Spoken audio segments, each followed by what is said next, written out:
لما مات رسول الله صلى الله عليه وسلم اعتزل بلال بن رباح الأذان، فكلما سألوه أن يؤذن لهم قال: مات صاحبي.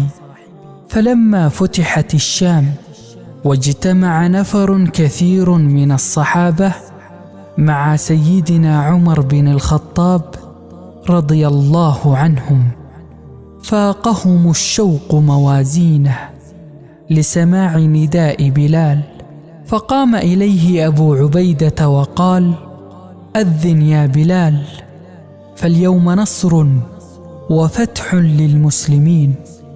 فلما قام بلال وقال: الله أكبر الله أكبر، ما بقي أحد كان أدرك رسول الله صلى الله عليه وسلم وبلال يؤذن له إلا وبكى شوقا لرسول الله، وكان عمر أشدهم بكاء. فلما وصل بلال: أشهد أن محمدا رسول الله، غشي عليه وضجت المدينة بالبكاء.